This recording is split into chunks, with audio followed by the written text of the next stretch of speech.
98. Entonces, digamos que me acuerdo que empezaron a darme muchas ganas de hacer películas en mi último año como abogado. Me dedicaba a derecho de conflicto armado y uso de la fuerza y vivía en Nueva York en ese momento, porque trabajaba para el Servicio Exterior Mexicano en el tema de derecho de conflicto armado, porque estaban haciendo la Corte Penal Internacional, el estatuto para la Corte. Una corte que hoy en día está boicoteada por Estados Unidos y Rusia y por lo tanto no sirve más que para decorar, ¿no? Y me acuerdo que veía por ahí, desde las ventanas del edificio donde vivía en Nueva York, a unos abogados bañándose a las 3 de la mañana y trabajando así, y la verdad es que esa vida me daba mucho miedo y no me agradaba pensar que me iba a dedicar a eso. Entonces decidí dejar esa carrera y me regresé a Bélgica, donde había vivido, y traté de entrar a la escuela de cine y no me aceptaron. Pero conocí a un argentino que fue luego el director de fotografía de mis dos primeras películas, Diego Martínez, a quien quiero mucho. Y él realmente fue de casualidad, porque un día estaba en un bar viendo la tele y vi que querían correr del país por no tener a sus papeles en regla a un argentino. Yo hablaba mal francés entonces lo fui a buscar a la escuela, total que me dijo que lo mejor era que pudiera tratar de hacer un trabajo para poder ser aceptado en la escuela, un cortometraje. 2 semanas después estaba haciendo mi primer cortometraje en película Super 8, blanco y negro, con Nagra en sonido. Un grupo de estudiantes me ayudaron con el equipo de la escuela, porque ellos tenían muchas ganas de hacer cine y yo era muy activo, y entonces hice mi primer corto. No me aceptaron en la escuela y la verdad es que fue la mejor suerte que pude haber tenido, porque inmediatamente me pude hacer otros cortos. Entonces, en el plazo de 2 años, desde que yo dejé de ser abogado, en menos de 2 años ya estaba filmando Japón. En un año y medio, para ser exactos, porque si lo dejé al final del 98, todo 99 y la mitad del 2000 empecé a filmar Japón con estos amigos que eran la mayoría belgas, y eran todos estudiantes que estaban pasando de segundo a tercer año de la escuela. Yo tenía 27 años y era el mayor, junto con el sonidista y el griego. Y realmente fue una película en la que yo aprendí todas las bases de lo que sé hacer hoy en día. No solo las bases de lo más profundo a nivel de forma cinematográfica, de concepto, de lo que me interesa de fondo, sino incluso a nivel de procedimiento, de sistema, de producción. Yo aprendí a hacer mis películas produciendo solo, porque, bueno, y entonces sí, porque como les dije, Diego me dijo, hay que tratar de entrar a la escuela, y 2 semanas después había hecho mi primer corto. Y desde entonces aprendí desde la comida, cómo negociar con la gente, cómo conseguir la película. ¿Soy yo? A ver, perdón, es que quiero ver si se me ve. A ver. Sí, estás como Carlos ahora, Sí. pero todavía no te vemos, Carlos. Ahí voy. Mira. Ahí está mi. Perdón, Ahí está. ¿y lo puedes mutear a Natalia López? Ahí está. Sí, voy. Ahí está. Ya está. Bienvenido, ahora sí te vemos. Ya está, perfecto. Muy bien. Bueno, pues gracias. Entonces, bueno, sí, aprendí a producir desde el principio, a negociar con el equipo técnico, a tomar las decisiones de las cosas que se podían hacer o no se podían hacer a nivel de travelings, por ejemplo, los equipos con los que quería trabajar, el tema de filmar con película, que desde el principio para mí era muy importante.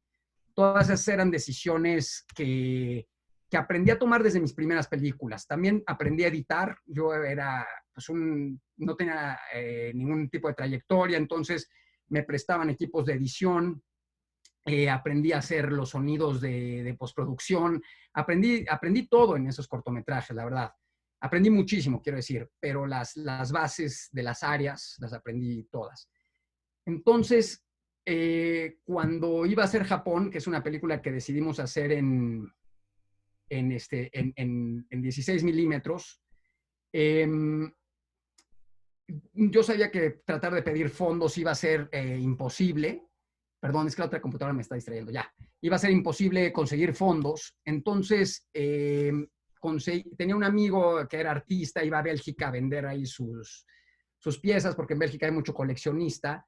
Y para hacer la historia corta, alguien, un coleccionista de arte me prestó $37,000, que era lo que pagaba por de pronto una aspirina de cerámica roja de este tamaño, cosa que yo no entendía muy bien. Entonces, por fin lo logré, y me acuerdo que con esos $37,000 logré producir Japón. Fue una película que nos tardamos 2 meses en producir, en filmar, no, como 3 meses. Desde la primera vez me di cuenta que era muy importante no invertir en material y en salarios de mucha gente, y que lo importante era tener una buena cámara. Me compré una SR2, que me di cuenta que era más barato que alquilar una, que todavía está ahí en la escuela de Mantarraya, y trabajé con 12 o 15 personas. Y así aprendí a trabajar desde el principio. Organizamos muy bien todo el rodaje. Viví unos 6 meses antes de hacer la película ahí en esa barranca. Y entonces me dedicaba mucho tiempo solo a ir a todas las locaciones y a todos los lugares. Y empecé a conocer a la gente, y muchos de los diálogos y de las situaciones que se dan en la película fueron vivencias personales mientras preparaba la película. Bueno, les podría contar un poco cómo fue el tema de los actores, cómo fui decidiendo que sean actores no profesionales. Les puedo hablar de la óptica, cómo decidí también hacer la película en ese Super CinemaScope, que es 1x266. Cómo fue funcionando todo. Si quieren ahora les doy detalles según les interese, pero lo que les quiero decir es que fue un momento donde había muchísima concentración, una voluntad absoluta de hacer lo que estábamos haciendo con muchísima pasión. Y no había nada que importara más en el mundo aparte de hacer la película. Y fue un momento inolvidable, la verdad, para todos nosotros en ese momento. Pero ¿a qué te refieres a inolvidable? A ver. Bueno, inolvidable porque fue una experiencia realmente muy intensa para todos. Es decir, el cine cada vez más, un poco tiene que ver este tema también de ahora las series que se filman en México. Cada vez más es un trabajo, perdón por la palabra, pero como de mercenarios. Se ha profesionalizado, entre comillas, demasiado. Para mí en realidad se ha mercantilizado. Toda la vida se ha mercantilizado. Y se ha perdido el placer de hacer las cosas. Lo noto en gente nueva, donde están simplemente a la casa de trabajos bien pagados. Y la verdad es que en este momento de nuestras vidas éramos todos jóvenes. Teníamos, yo, como les dije, dos y yo éramos los mayores y teníamos 27 años. Y los demás eran menores. Nadie cobró. Todos fueron bien alimentados. Eso siempre para mí fue muy importante. Y vivíamos en unas casas muy agradables, con plantas. Pe, pe, pero vivíamos vivíamos ahí, compartíamos, dormíamos juntos. No había todas estas cosas que a lo largo de mi vida he ido cada vez teniendo más cercanas, que es que quiero un buen cuarto, y que no, todo lo material se vuelve tan importante. Y en ese momento era verdaderamente una cuestión, había el tema humano, el tema de camaradería, la emoción por lo que estábamos haciendo todos. Era nuestro primer largometraje de cada uno de nosotros. No éramos gente de publicidad, entonces fue una vivencia a nivel personal muy, muy intensa para todos nosotros y muy, muy enriquecedora.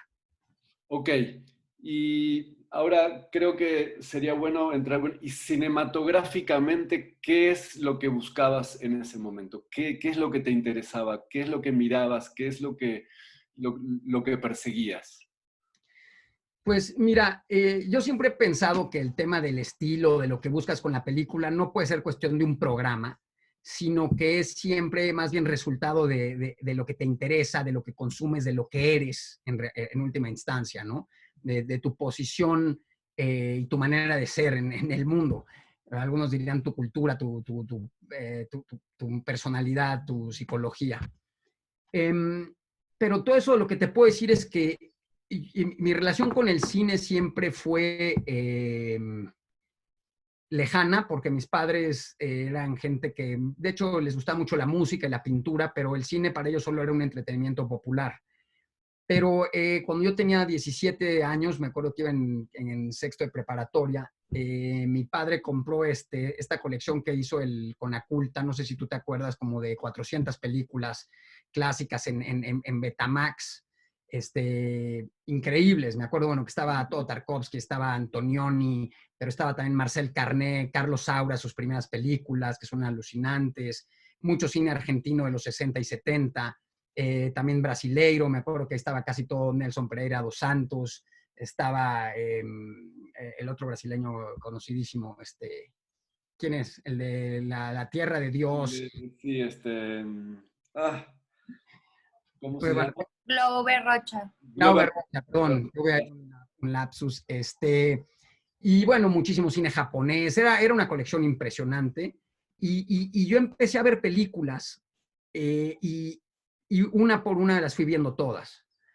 Y desde entonces me empezó a gustar cada vez más y más, bueno, no cada vez más, desde la primera que vi, que fue la primera vez que vi una película, digamos, no hollywoodense, en eso no quiero decir no que sea de Hollywood, sino que una película basada en la trama, en un conflicto y en personajes definidos, que es algo que nunca me había interesado y sigue sin interesarme en lo más mínimo.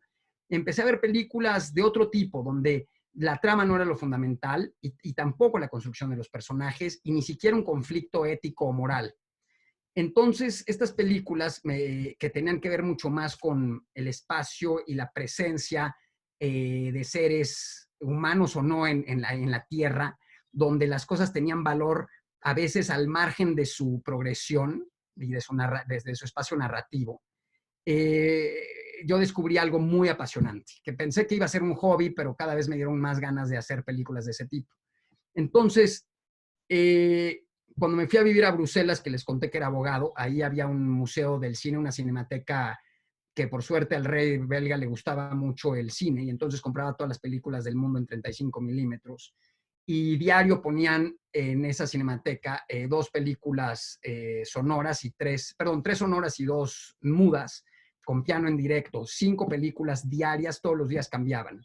Y ahí pude ver, bueno, pues por decir algo, todo Fassbinder, documentales de Henry Stork o de Van der Keuken, y miles de cosas por el estilo. Y me acuerdo que en ese momento apareció la trilogía de Kiarostami, ¿no? La casa de mi mejor amigo, eh, y la vida continúa a través de los olivos, y luego me acuerdo cuando salió El sabor de la cereza, me acuerdo que para mí fue muy, muy importante Kiarostami. Había sido muy importante Tarkovsky, la verdad yo nunca había oído de él, no era un cliché, para mí fue una casualidad porque me interesaba la literatura rusa y cuando lo descubrí fue algo que me impresionó muchísimo. Empecé a ver los documentales de Sokurov de esa época y sus películas primeras. Y cuando hice Japón, también había, por supuesto, leído las notas sobre el cinematógrafo de Bresson. Entonces, yo no es que quisiera hacer películas como ninguno de ellos en especial, pero desde luego que ese era el cine que era parte de mi gusto. Entonces, yo no me propuse un programa, pero eso era lo que me interesaba. Y todavía recuerdo que cuando empecé a editar Japón y vino Diego a verme a Madrid, donde yo estaba viviendo, y Diego es mucho más del cine como de Scorsese y de Coppola, le encantaba el cine norteamericano de los 70, del nuevo Hollywood, que parece muy revolucionario para estándares hollywoodense, pero es mucho más basado en todas estas cosas que podemos llamar cine clásico, que el cine del que te estoy hablando yo. Y él cuando empezó a ver la película me dijo que le estaba destrozando, que era larguísima y que por qué hacía eso yo. Y yo nunca, no había esos conceptos de slow cinema y esas cosas que dicen hoy en día. Simplemente yo le decía, oye, pero a mí no me parece larga, es el tiempo necesario para ver lo que hay en la pantalla. Yo estaba siguiendo mi sensación personal del ritmo ordinario, no quería hacer ningún tipo de cine contemplativo ni nada, simplemente era mi ritmo. Yo creo que cada uno, más que pensar filosóficamente o ontológicamente qué tipo de cine tenemos que hacer, para mí lo más interesante es acercarte al cine de la manera más integral posible. No pensar en él como una máquina donde racionalmente te alejas de lo que estás haciendo para poder hacer la máquina bien, sino tratar de mediante la intuición de hacer lo que haces porque resuena en ti. En última instancia, lo estás haciendo con la visión, lo que se llama la visión, ¿no? Iba a decir la visión interna, pero bueno, es la visión simplemente. Ujú. Y en este momento para mí se logra siempre lo más interesante, que es encarnar al ser humano en su obra. Entonces, para hablarte digo, me estoy tirando el rollo, ¿no? Pero, No, o sea, está bien. está bien, ¿no? Va. Entonces, muchas de las cosas que fui haciendo que logré al final no eran, como te digo, parte de un programa, pero sí tenían que ver con lo que yo, como cualquier otro ser humano, es y era en ese momento. Y eso fue pasando a mis decisiones. Voy a explicar esto con un ejemplo. Okay. En los actores, yo no estaba totalmente decidido a usar un sistema bressoniano de no actores, por ejemplo. Pero por supuesto que me habían gustado muchísimo las películas de Bresson, me habían impresionado siempre, sobre todo las últimas. Lancelot del Lago, para mí una película inolvidable. Mouchet, sobre todo, y Un condenado a muerte escapa, ¿no?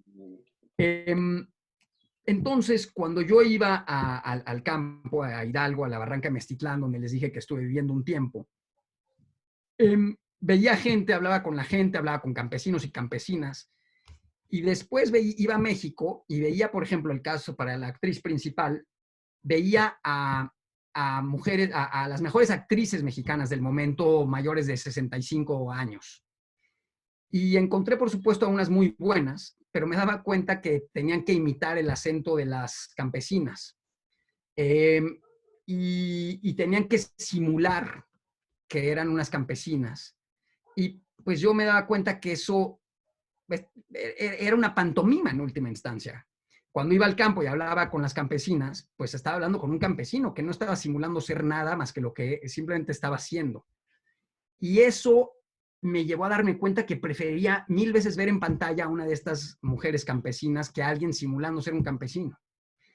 Por eso hablo de la presencia y no de la representación, cada vez con más profundidad, trato de entrar en ello, sí. Este es un ejemplo muy bueno de qué es presencia y qué es representación. Una campesina se pone enfrente de la cámara y está presentándose una campesina y no hay una actriz disfrazada de campesina que la representa.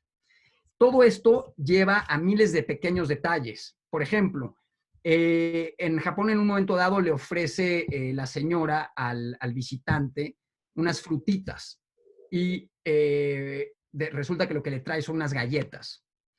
Entonces hay gente que dirá, oye, no, eso va a ser confuso para el espectador y entonces no, llamémosle galletas y lo doblan o hacen algo para o hacen la toma de nuevo. Para mí estas cosas es justamente lo contrario, lo que enriquece una película es que haya estas cosas de la vida, que a veces en la vida tampoco entendemos, pero que la enriquecen, porque justamente en la vida, a diferencia en las películas, no entendemos en el momento que ocurren las cosas casi nada, ¿no?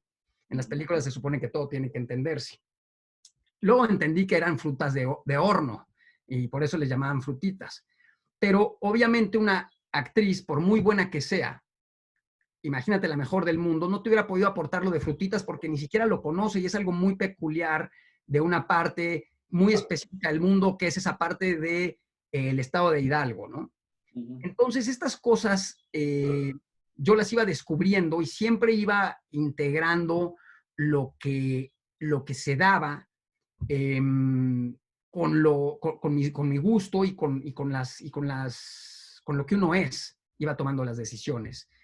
Recuerdo otro momento en que estaban los muchachos que nos ayudaban a trabajar y estaban borrachos porque habían bebido y uno de ellos dice, es que no nos dan suficientemente de beber los de la película, ¿no? Es otra cosa que no es como una cosa posmoderna que se me ocurrió cómo salir de la película dentro de la propia ficción, romperla para pasar una dimensión más allá, sino que en el momento que ocurrió, inmediatamente alguien me dijo, bueno, pues podemos volverlo a filmar o podemos doblarlo, pero yo me di cuenta que eso era para mí era increíble, porque como estos hombres no estaban representando nada, sino que simplemente estaban verdaderamente bebiendo alcohol y rompiendo piedras, en el momento que él decía eso, sí efectivamente se trascendía la ficción, pero en lugar de caerse como una pantomima cuando ves atrás los hilos, Ujú. entraba a otro campo que era el de la realidad filmada de alguna forma. O la presencia pura filmada. Entonces ahí es donde me empecé a dar cuenta inmediatamente que un documental y que la división entre documental y ficción era completamente artificiosa. Y así fue descubriendo todas las cosas, digamos, de lo que es el cine, mientras trabajábamos, obviamente a partir de un gusto. Por eso yo siempre insisto en que la cinefilia es fundamental para los cineastas, pero no la cinefilia como saber datos de quién fue el asistente de edición de Sed de Mal de Orson Welles, que es lo que muchos cinéfilos hacen, sino ver películas, ¿no? Verdaderamente ver películas y fijarse en las películas, en los decorados, en los cortes, en todo lo que está ocurriendo en esos mundos que hacemos. Sí, creo que es fundamental ver películas porque es la única manera de generar gusto, porque en última instancia yo creo que las buenas obras, las decisiones que se toman cuando se hacen buenas obras son decisiones que se toman con base en el gusto.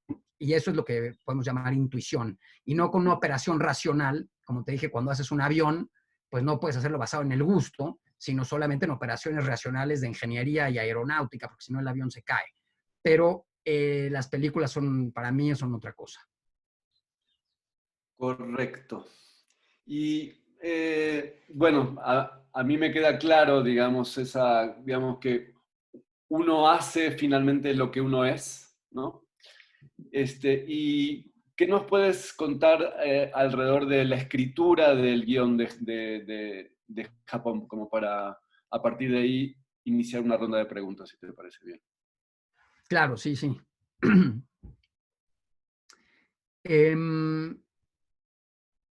Normalmente todos los guiones que he escrito, salvo Japón, los escribí muy rápido, en 2 o 3 días, y normalmente no hago versiones y una tras otra.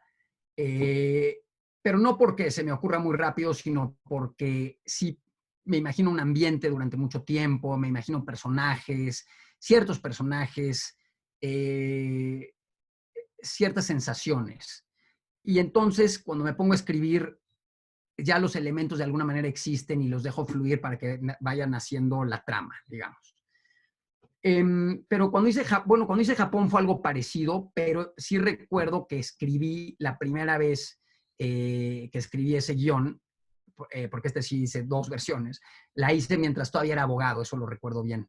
Entonces lo escribí con un procedimiento que hasta hoy en día es la base de mi trabajo. Y curiosamente creo que es lo que debería ser la base de la escritura de cine. Es decir, yo no escribía una especie de novela o elemento literario para luego adaptarlo con un guión técnico, porque ni siquiera sabía que eso es lo que se hace casi siempre en el cine. Yo creía que eh, yo lo que hacía es que yo escribía lo que se veía en la pantalla. Entonces, yo aprendí a hacer películas viendo películas. Entonces, cuando escribí mi primera película, me imaginaba que estaba viendo una película. Entonces, escribía ya, bueno, salen tales letras y luego un plano muy abierto y un fulano camina a izquierda a derecha en un terreno tal y cual. Y luego cortamos a sus pies y vemos sus pies y su punto de vista y luego se oye una música. Y le iba poniendo incluso 1, 2, 3, 4, 5, 6, 7 a todos los planos y ponía incluso los segundos que duraba cada plano. Porque yo, como les digo, estaba imaginándome ya una película terminada. No exactamente, en la estructura, porque obviamente de lo que se iba a rellenar cada plano solo lo iba a descubrir en la vida real, cuando estuviera ahí, la luz, los gestos, el viento, etc. Pero sí estoy convencido de que ese es el cine en realidad. Igual que la arquitectura, cuando se hace, no puede ser un render, sino que tienen que ser planos arquitectónicos. Lo mismo un guión técnico es con lo que uno filma, pero es que el guión técnico es el verdadero guión. Y el guión que se hace, que en las escuelas se enseña y que en Hollywood les gusta y que leen los productores, en realidad yo lo que creo que es una especie de sucedáneo para que los productores puedan leer y divertirse mientras lo están leyendo una película, simplificarlo para la lectura de un productor. Un poco como en arquitectura, si uno es arquitecto y le va a vender una casa a un cliente, pues le da una maqueta o un dibujo de la casa terminada. Si le da los planos, quizás los agarra de cabeza. Entonces, esto sí creo que es muy importante porque la previsualización es la única manera en la que verdaderamente podemos construir imágenes. Si no hay previsualización, no tiene que ser absoluta, pero sí un sentido de la estructura visual y de la interrelación de los planos predeterminada, no solo que se encuentre después en la sala de montaje, creo que es algo fundamental para que pueda haber un lenguaje propio. Si conocen a Fred Kellerman, el fotógrafo de Bellatar, échenle por ahí algún ojo a algunas de las cosas que ha escrito, porque él es fotógrafo y entonces habla mucho de la construcción de la imagen. Y alguna vez hablé yo de esto de la previsualización y luego me hizo ver lo que había escrito y me pareció que lo explicaba mucho mejor que yo y más a fondo. Pero lo que te quiero decir es que siempre escribí guiones técnicos. Desde el principio a la fecha sí escribo. Luego, para que me puedan apoyar en fondos y eso, los paso a formato guión, lectura de productores, y entonces ya sé que esa es una herramienta de trabajo, pero para obtener dinero. Pero la verdadera herramienta para hacer una película es una escritura de planos, porque finalmente, ¿qué es? Tú puedes escribir una historia muy bonita, pero al final vas a hacer una película. Entonces lo que necesitas es llegar a un lugar, poner la cámara en una dirección determinada, a una altura determinada, establecer qué va a pasar frente a ella, y cuando todo está listo, apretar el botón, filmarlo, y cuando estás satisfecho, decir, ya está, tengo el primer plano listo. Eso es lo que vas a hacer. O sea, yo como veía películas me daba cuenta que solo eran planos, uno tras otro, y me iba fijando mucho en los cortes. En ese tiempo que te dije que estaba en Bélgica y que hice esos cuatro películas, alquilaba películas en VHS de la Mediateca de Bruselas y las veía, y me acuerdo mucho de las películas de Rossellini, pero me acuerdo muy específicamente Viaje a Italia, que es una película increíble, con Ingrid Bergman, y el otro tipo que no me acuerdo cómo se llama, pero que es espectacular como actor. Muy famoso en esa época. Y le daba para adelante y para atrás, y veía los cortes. Y me acuerdo que esa película, solo hice dos en mi vida en realidad, así a último detalle, y eran esa y Rebeca de Hitchcock. Y me puse a hacer un ejercicio que para mí es la escuela de cine prácticamente, que es ver la película y describir cada plano. Y así hice con Viaje a Italia. Me acuerdo que fue un ejercicio buenísimo para mí. Y fue como aprendí a hacer películas y hasta el día de hoy así filmo. No filmo con el libro de instrucciones de la televisión, cine, que es plano contra plano, master shot y unos de lejos por si las dudas. Y luego ya nos arreglamos, ¿no? O sea, él no puede ser así la escritura. Igual que un escritor no escribe con un template, con un modelo. Ningún escritor escribe con un modelo y va rellenando las frases y luego ya nada más las pone. Ese es en el cine, que es nada más informativo y conceptualización. O sea, si lo que quieres es nada más contar una historia, entonces sí puedes usar un molde, llamémosle, un patrón, y entonces hacerla de esa manera, ¿no? Sí. Muy bien. No, digamos, yo de alguna manera concuerdo finalmente con tu tesitura. Este, y te pediría nada más, dijiste que nos podías contar un poquito de todo lo que hubo alrededor, que es la decisión de cámaras, de lentes, de por qué fuiste decidiendo cierto tipo de cosas que finalmente sí hacen a la película, como estás diciendo, ¿verdad? Sí, efectivamente. Al final, todo es una sola cosa y la forma, el fondo son abstracciones que en realidad no existen, y todo contribuye a un solo fin y nada se puede separar. Eso creo que es una claridad meridiana. Em, me gustaba mucho desde que empecé a ver películas el formato CinemaScope. De hecho, no he hablado de Sergio Leone, pero también fue muy importante para mí. También me fijé mucho en la forma en que filma, en sus cortes, sobre todo en Érase una vez en el oeste. No, Este, Sí, que es espectacular. O sea, porque además me encantan las películas de Sergio Leone porque uno siente cómo están hechas. Sientes la cámara, o sea, te das cuenta cómo hay un tipo que empuja el traveling para adelante y para atrás, dónde están los cortes. En una película reciente que es el extraño junto al lago, esta película de Alain Guiraudy, es espectacular. ¿Te acuerdas, no? Gran película. Me encanta la idea también de una vez más sentir que las películas son hechas por seres humanos que están atrás de cámaras, sino como por una especie de computadora de animación que no sabes ni de dónde viene y donde no puedes sentir ese factor. Y el punto es que, ¿qué te estaba contando? Me quedé pensando en eso y se me fue. Básicamente, ¿cómo decidiste ciertas... Cierto, ya, sí. Entonces estaba hablando del formato y de Sergio Leone y me acuerdo que en ese momento quería filmar en anamórfico, pero era muy caro y no tenía dinero. Y era definitivo que tenía que filmar en película, eso no me quedaba duda. Y también creo que ahí el peso de Diego, de mi fotógrafo de Bahía Blanca, era muy importante. Él también era un fanático de la película total y no había eh, cuestionamiento al respecto, ¿no? De que teníamos que filmar en película. Este, y en ese momento me acuerdo que vi el último cortometraje de Gaspar Noé que se llama Carne, es espectacular en un formato apaisado. Y hablé con él y me dijo que había un sistema, bueno, esto es muy técnico, pero a los que les interesa la parte técnica es muy interesante, una especie de lente anamórfico, un anamorfizador en realidad, que se pone delante de los lentes esféricos y es uno universal para todos los lentes esféricos. Es un sistema que inventó un francés, Thierry Tronchet, y le pedí, me dio Gaspar todos los datos y me puse en contacto con este hombre y me lo dio muy barato y nos dedicamos y lo hicimos con muchísima dedicación, con muchísimo cuidado. Nunca he logrado en mis películas tener el nivel de concentración y de seriedad que había en ese rodaje. Tengo que decir que los belgas eran gente ultra preparada. Por ejemplo, el asistente de cámara llevaba una mesa entre su material y un mantel blanco y no dejaba que nadie se acercara a menos de 2 metros de su mesa. Y lo ponía donde estuviéramos en el campo y trabajaba como un cirujano.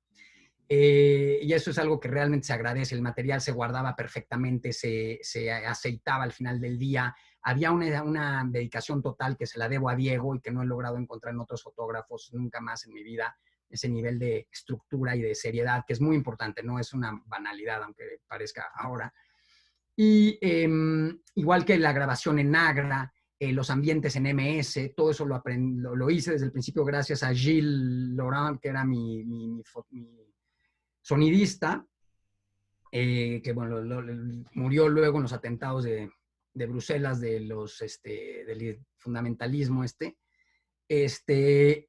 y con ellos aprendí muchísimo. Entonces nos dedicábamos a trabajar siempre con luz buena en la mañana, al final del día pensábamos muy bien en las horas eh, y éramos muy, muy, muy detallistas y muy cuidadosos. No teníamos dinero, recuerdo que, por ejemplo, hicimos unos travelings muy largos y construí con mi tío, que era el asistente de arte, con escaleras de aluminio del Home Depot, travelings de 40 metros. Y realmente íbamos pensando en cosas así ingeniosas que nos las resolvíamos sin dinero. Pero iba a decir algo más. Ah, sí, bueno, una cosa muy importante es que la relación de película que tenía, la ratio, como dicen ahora, era de 3:1, el ratio. O sea, la relación era de 3:1. Entonces tenía 3 tomas o 2.5 incluso de promedio. Entonces muchas veces cuando a la primera o a la segunda, bueno, siempre hacía 2 por seguridad, ¿no? Porque se te puede tomar negativo, manchar, o sea. Pero incluso tengo que confesar que varias veces hice una sola toma. Pero bueno, a veces, casi siempre trataba de hacer 2 para luego poder tener 4 por ahí para alguna otra cosa, ¿no? Porque mi promedio me acuerdo que era como 2.5. Y al final tuve 8 horas de material para una película de 2 horas o 7 horas y media, lo cual ahora que he filmado por primera vez en digital mi última película, Nuestro Tiempo, me he dado cuenta cuán importante era. Concentrarte muy bien en lo que estás haciendo, filmarlo bien y tener poco material es algo positivo. Filmar a ver si esta sale y esta sale y esta sale es algo que luego da mucho trabajo, que hace que te pierdas y no es un problema intrínseco del digital, porque en digital también podríamos filmar igual de seriamente que si fuera película, Claro, pero obviamente. solemos caer en esta trampa que es peligrosa. En mi última película, por ejemplo, varias veces hice 8, 9, 12 tomas.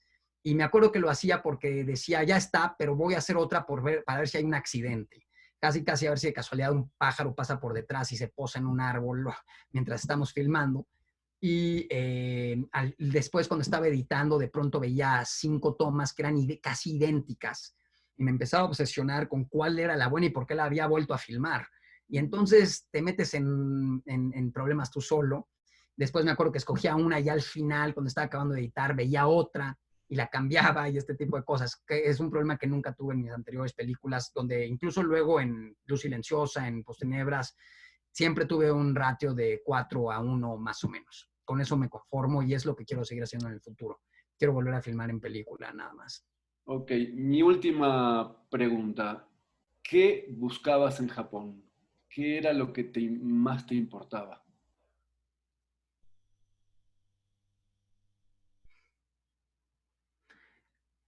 La realidad es que no sé, no sé.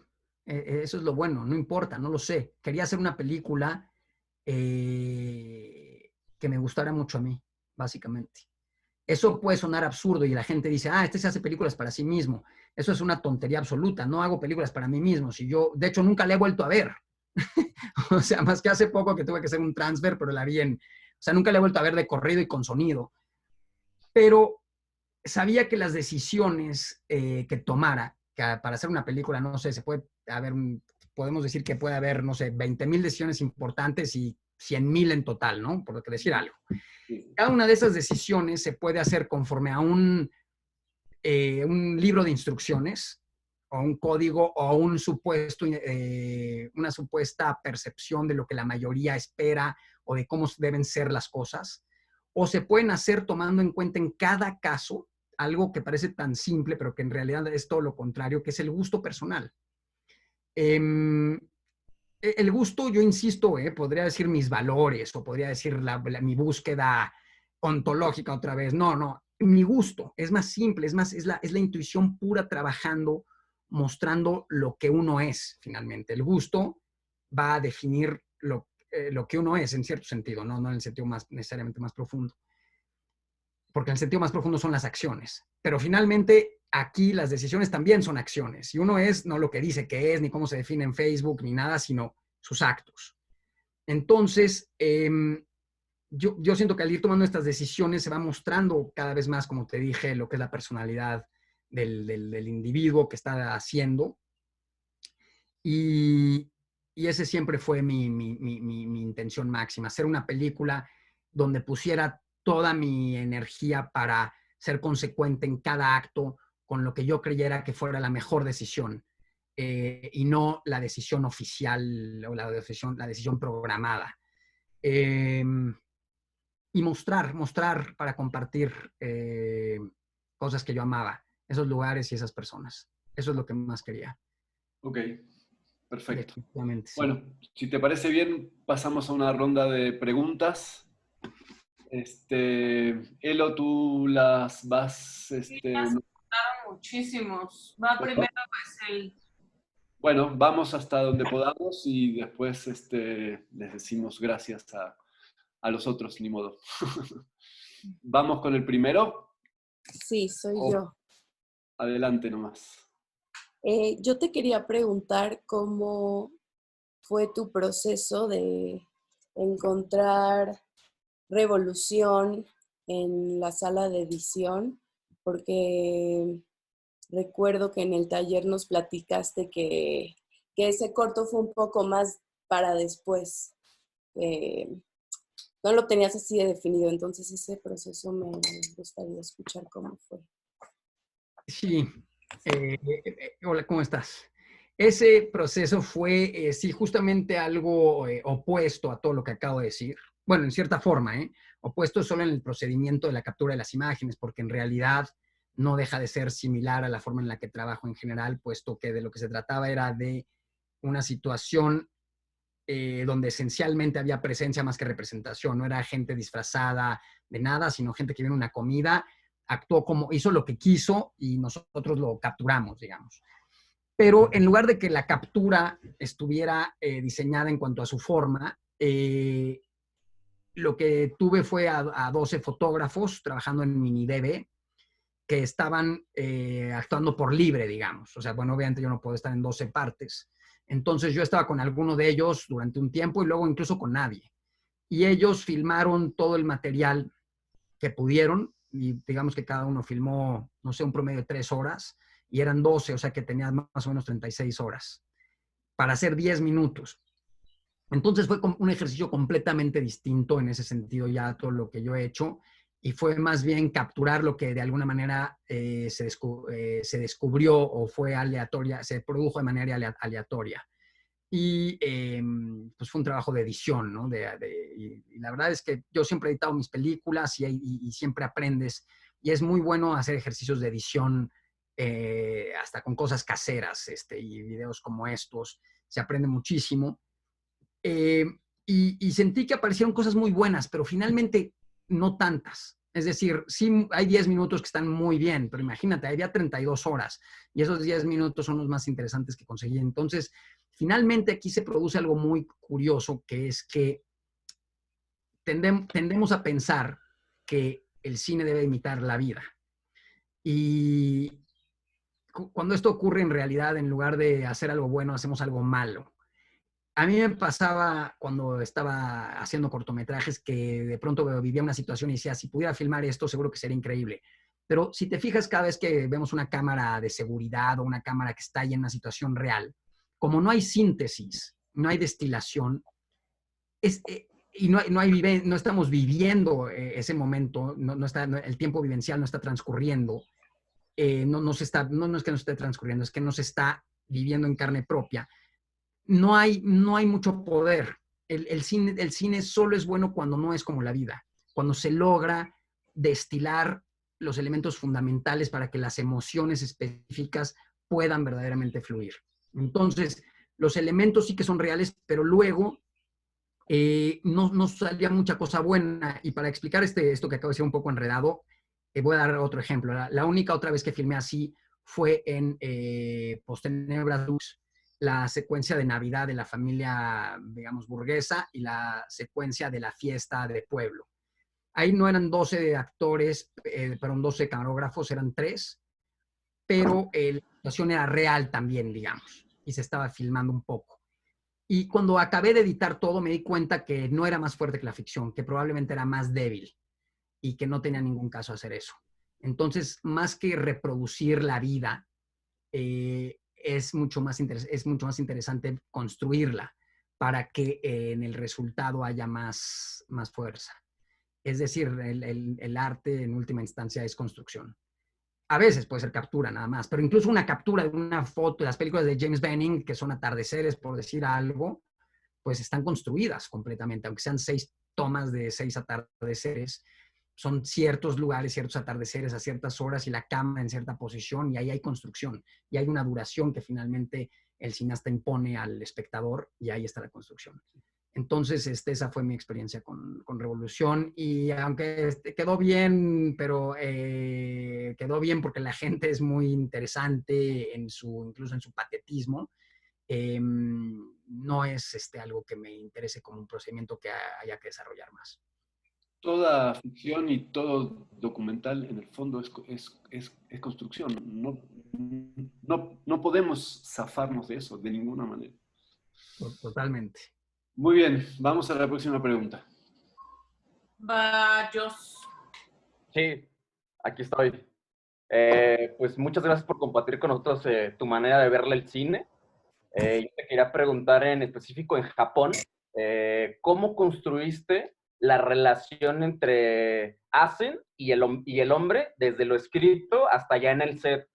¿Qué les decías antes de cada escena? ¿Cómo construiste como esa relación entre ellos? Que en la película pues se ve pues, muy natural, se ve que ellos están pues sumamente con ellos, pues siempre están ahí como con las cosas muy naturales, digamos.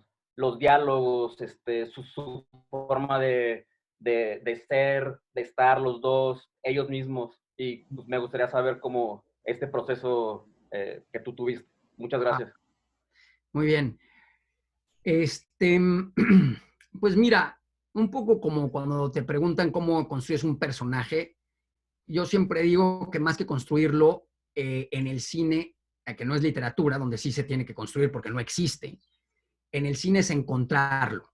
Es decir, la clave de la construcción de la relación, como dices, entre dos personajes o entre varios personajes o entre los personajes y el mundo en el que viven o la gente y sus animales o sus piedras o cualquier cosa que aparezca en una película, está en la elección. Todo está en la elección. Esto es verdaderamente es fundamental para ustedes que van o hacen cine algunos o para que los que sigan haciendo. No olvidemos que el cine no es más que fotografía de lo que está presente, que puede ser inventado con luz, por ejemplo, en un objeto animado por computadoras u objetos en el mundo exterior, que es casi siempre lo común. Y personas, seres y objetos. Si lo que vemos, las personas y los lugares son importantes y son poderosos, la película ya va de gane por mucho. Esto es mucho más importante que la historia. Nos hablan de la historia, la historia, la historia. Cuéntame una buena historia. Yo quiero contar historias. Una buena historia en un lugar horrible con gente poco interesante es una pesadilla. Para eso es muchísimo mejor leerla y te la imaginas, por lo menos, ¿no? Este tema del casting y de las locaciones es la clave material del cine, es lo que vas a ver durante las 2 o 5 horas o lo que dure la película que estés ahí. Y si tú escoges bien, las cosas casi se dan solas. Eso es lo que te quiero decir. O sea, mi mérito de qué construí yo es muy poco. El mérito fue en todo caso la elección de esta gente y la elección de estos lugares. Cuando estás ahí, los diálogos se los debo a ella, se los debo a él. Hace poco que vi te digo que hice una reconstrucción de la película porque hubo un escaneo nuevo y la vi sin verla de corrido, pero la vi. Veía la cara de esta señora cuando ofrece el té y se queda así como moviendo la boquita y se queda mirando a la nada. Y decía, qué maravilla, qué belleza, qué belleza ver esta señora que está ahí, que no representa nada, que solo es, ante todo, sí representa algo, pero muy secundariamente. Esos cactus que están allá afuera, esos órganos, ese horno de pan, el adobe que se está deshaciendo, la tierra, las plantas, la cantidad de cal que hay en ese lugar, esos cielos, la lluvia, todo eso, nada más yo lo elegí, digamos.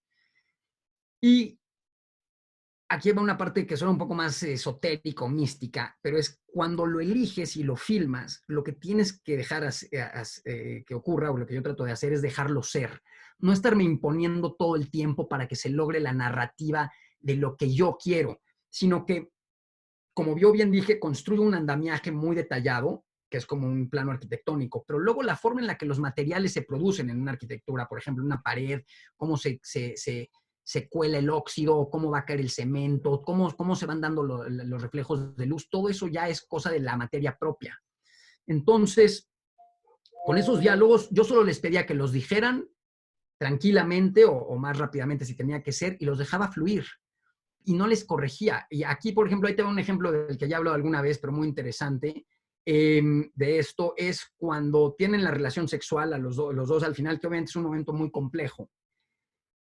Yo no les dije empiezan a forcejear y hacen esto y aquello. Yo no sabía cómo iba a funcionar, pero yo desde el principio fui muy claro con ambos. Y ella tenía vergüenza de hacer esta escena, esta secuencia, pero quería hacerla porque se había comprometido conmigo. Y el hombre también estaba un poco incómodo, pero creía que era capaz de hacerla y que él podía llevar las riendas de la situación. Esto que te acabo de escribir era lo que estaba pasando en la vida real, pero en la película, si te fijas, estaba pasando exactamente lo mismo.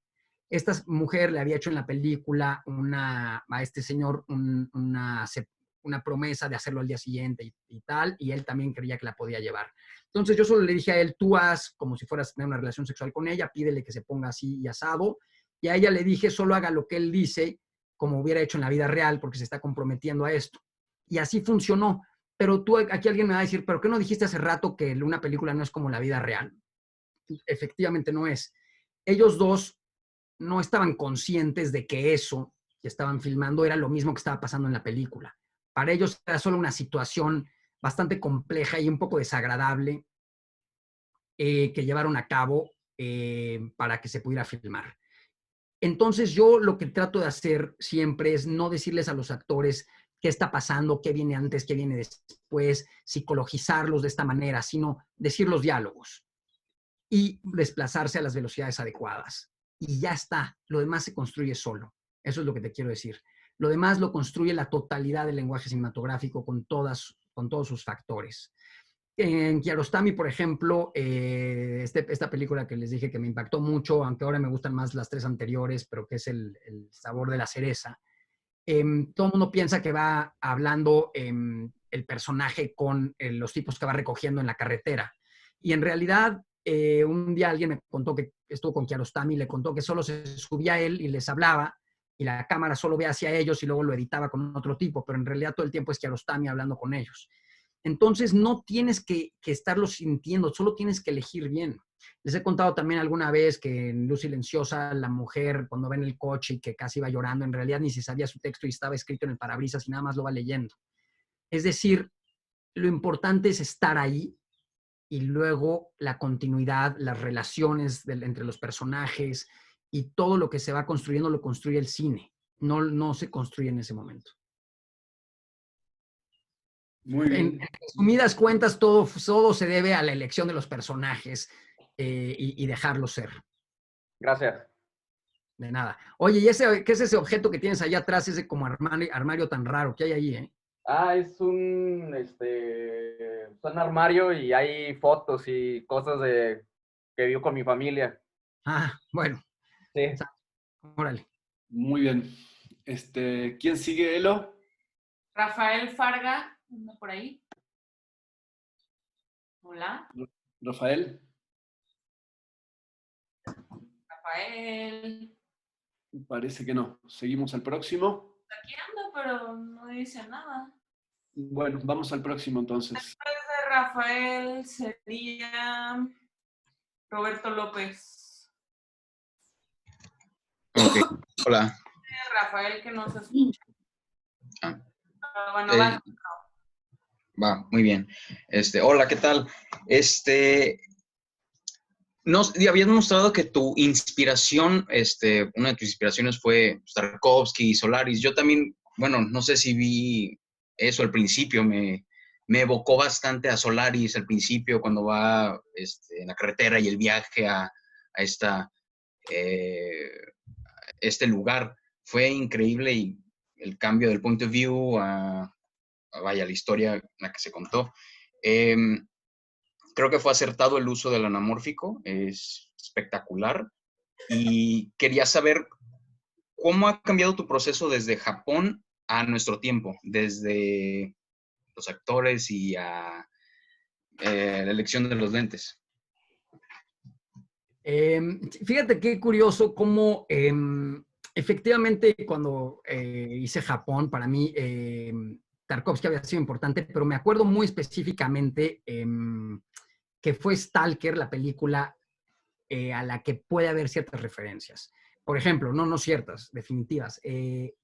Una de ellas es el sonido del tractor. ¿Se acuerdan cuando al final ya se sube la mujer con las piedras y toda la banda al tractor y va subiendo y se va yendo el sonido del motor y nos vamos quedando como con unas piezas mecánicas nada más, una especie de mantra metálico, mecánico, y se va todo el sonido de la explosión del motor.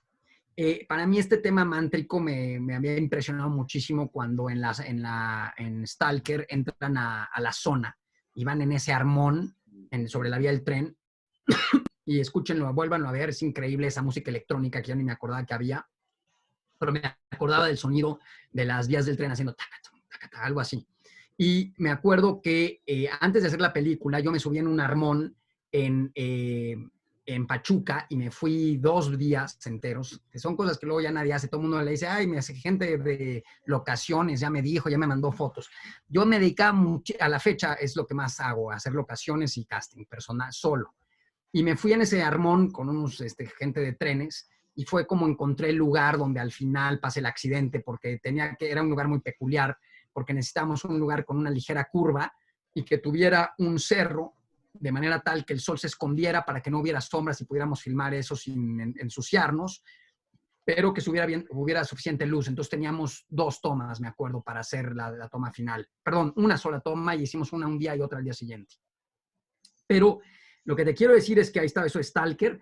Luego hubo otro momento en el que aparece en la madrugada el hombre, Alejandro Ferretis, y luego la cámara avanza y se va a unos troncos y se hace el día y ya es como que hubo un elipsis dentro del propio plano.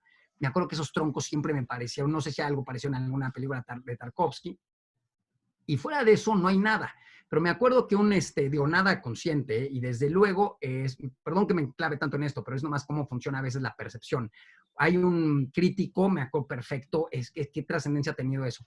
Un fulano que se llama Neil Young, porque nunca me olvido porque es como el gran Neil Young, pero no tiene nada de grande más que el nombre, y decía que lo que acabas de decir del inicio de Solaris, y alguna vez dije, ¿qué es Solaris? Yo no me acordaba en lo más mínimo eso de los coches de Solaris. Yo es una carretera que tomaba en los fines de semana para ir con mis padres, que íbamos a Hidalgo, y pues así salíamos a las 6 de la tarde, se me veía muchas veces. Y luego vi el inicio de Solaris y ni siquiera me pareció parecido. Creo que hay unas carreteras, no las vuelvo a ver, no las tengo en la cabeza. Digo, perdón, por eso es que es muy anecdótico y banal, pero nomás te contaba que curiosamente no tuve a Solaris nunca en la cabeza. Entonces, muchas veces así es como funciona la cosa, o sea, percepción, la percepción siempre es terriblemente subjetiva, y eso es bueno, eso enriquece a las películas. Para mí las películas tienen que ser la mitad la película y la mitad la percepción. Pero bueno, ¿y cómo he cambiado de Japón a hoy? Pues es difícil decirlo, pero para hablar de ciertos elementos específicos, podría decir que uno de ellos es que cada vez tengo menor predilección por los planos secuencia y por el movimiento de cámara. He tendido a reposarla más y a construir el espacio y el tiempo mediante el corte. El corte es algo que valoro mucho en el cine como elemento de expresión cinematográfica. Por eso esta idea de la obsesión con los planos secuencia me parece una idea un poco interesante, digamos, ¿no? Porque muchas veces hay solo un despliegue físico, un despliegue técnico. Por ejemplo, hace poco vi esta película de Vegan, Khalil Blues. No saben de quién estoy hablando, ¿no? Primero vi la segunda, que todo el mundo hablaba de ella, y me pareció horrible. Después de 15 minutos ya me tuve que retirar. Pero vi Khalil Blues y me encantó, me gustó muchísimo. Pero justamente el momento en que me empezó a molestar es con el plano secuencia, cuando se vuelve una especie de despliegue técnico y cruza el río con la mujer por abajo en la barca. Y dije, no, pues nomás voy a ir a dar la vuelta, y ya sube y todo. Y dices, no, bueno, ya estamos paseando nada más para hacer un plano secuencia largo. Pero eso no me interesa, por ejemplo. Entonces también en mis películas cada vez hago menos eso. Y supongo que que he logrado más probablemente penetrar en lo psicológico de los personajes. Pero también un peligro es que me he vuelto menos juguetón, digamos. Es una palabra mala, pero Batalla en el Cielo, por ejemplo, es una película llena de humor, de una cierta rebeldía, que creo que eso es importante no perder. No hay que perder la rebeldía, y tal vez ese puede ser uno de los defectos, o sea, de los lugares malos a los que he ido, quizás. Muchas gracias. Ok. De nada. Vamos con... Perdón, nomás déjame aclararte que es que siempre hay una evolución permanente y multifactorial, que es difícil de analizar. O sea, lo que hice todo es una especie de síntesis superficial, porque avanzas en un lado, en otro, retrocedes, te vuelves, todo, no puedes decir que hay una progresión de ninguna manera clara, ni en sentido negativo ni positivo. Eso es lo que quisiera decir. Correcto. Gracias. Sí, no sé, Rafael, ya... ¿Me escuchan? Sí, te escuchamos. Sí, ahora sí. Ah, perfecto. Entonces la voy a hacer la pregunta. Carlos, muchas gracias por tu tiempo. Y yo creo, primero que nada, que soy de esos que nos gusta, de esos poquitos que existen en todos los países, que nos gustan mucho tu cine. La otra vez te escuché decir eso y me dio risa. Mi pregunta, sobre todo, es sobre esta diferencia que haces entre la literatura ilustrada y el cine, o estas como estructuras clásicas dramáticas que vienen de la literatura, del teatro, y cómo el cine, lo que llamas como cine real, que para mí es el cine, o sea, todo lo demás sería, como tú dices, literatura ilustrada. Y respecto a esa diferenciación, esa como la presencia, tengo una pregunta, porque he visto todas tus pláticas en YouTube, literal todas, y por ahí en una que diste en Londres, el 15 de abril del año pasado, dijiste que estabas escribiendo al respecto. Entonces mi pregunta es si puedo, o sea, si ya lo publicaste o hay algo donde podamos como leer al respecto. Y esa es una. Y dos, pues si pudieras platicarnos más, por ejemplo, o sea, con este enfoque de distinguir la representación de la presentación, me he quedado pensando en muchos factores. A veces es muy obvio, muy evidente si estás representando o presentando, pero a veces se vuelve menos evidente, por ejemplo, con la música, que sé que tuviste tú mismo por un momento pensaste que era representación y luego le volviste a otorgar ese peso de presentación. Entonces, como, ¿cuándo distinguir, cómo distinguir y cómo buscar más la presentación? Porque creo que al final de cuentas es lo que reivindica el cine como un arte autónomo, el hecho de presentar más que representar. Totalmente, sí. Efectivamente, tienes toda la razón. O sea, para empezar por la conclusión, te diría que el arte finalmente trabaja con símbolos, ¿no? Trabaja con representación. No hablemos de la música, dejemos esa parte. Todas las demás trabajan con símbolos. Pero si te fijas, bueno, si nos vamos a lo más simbólico de todo, que sería la idea platoniana, las formas ideales, y pensamos, por ejemplo, en un triángulo, pues es obvio que un triángulo existe en cualquier posición que esté así, así, así, o incluso así de lado así, y los colores y las texturas dan igual, ¿no? Un triángulo es un triángulo. Pero en la obra plástica, la forma y la posición en la que está el triángulo, la luz, el sonido que emite, si es que emite alguno del que está rodeado, en el caso del cine, porque casi siempre hay sonido, o la ausencia de sonido sería también una cosa expresiva, ese triángulo es insustituible. O sea, solo puede ser de la forma que es decir, la forma en la película es el todo. Una cama con la que hay una cama ahí, ¿no? Una cama, sí, en literatura es una cama, entonces tú empiezas a entrar en la forma ideal, pero te puede describir el autor durante muy largo tiempo, si quisiera, cómo es exactamente la cama, pero no dejas de salir de una forma imaginaria. Pero en el cine, exactamente la cama como esté, como por ejemplo la tuya ahora curiosamente está en una especie de paralelismo, en simetría, pues expresa algo específico, donde te está cortando los ojos, todo. Si bajáramos tantito, nos moviéramos tantito para acá, todo cambiaría. Entonces, lo que quiero decir es que la forma y la presencia de esa cama no es una cama representativa como en la literatura, sino que esa cama específica es la película misma. La mujer de Japón, hace rato dije la forma en que sonríe, yo no me acuerdo ni de qué estaba sonriendo, pero la forma en que sonríe, me acuerdo que mueve la boca como que hace un gesto raro, que me acuerdo que le molestaba mucho a mi fotógrafo, pero yo me daba cuenta que ese gesto iba a dar mucho de ella. Ese gesto es la esencia de la presencia, ¿no? No es una mujer que está haciendo buena onda con un señor y que significa la libertad del pensamiento, pero el apego a la tradición. No, es ese ser específico, que es lo que es increíble de la fotografía y del sonido cuando son usados de esta manera, como siendo atrapados en un embudo y no nada más diseño para poder cumplir con la información, con la narrativa pura. Entonces, efectivamente, la música, hubo un momento en que yo sentí que era nada más un efecto para, al margen de que mucha gente la usa como para hacer triste una situación triste, pues que eso me parece una redundancia y algo no interesante. Incluso no usándola así, la música tiene un poder de unificación del sentimiento muy fuerte. Entonces unifica toda la subjetividad de cada uno de los espectadores. O sea, la música, llamémosle introspectiva o relajante, pues es evidentemente que no es heavy metal, ¿me entiendes? Entonces, y eso sí, casi todos lo sentimos de esa manera. O sea, sería rarísimo alguien que se relaje muchísimo oyendo thrash metal, por ejemplo.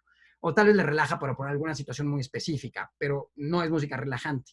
Entonces sentí que esa parte de efecto de la música era demasiado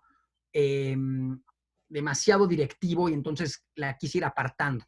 Pero después me di cuenta que esa música, ese elemento musical, aunque fuera tan unívoco,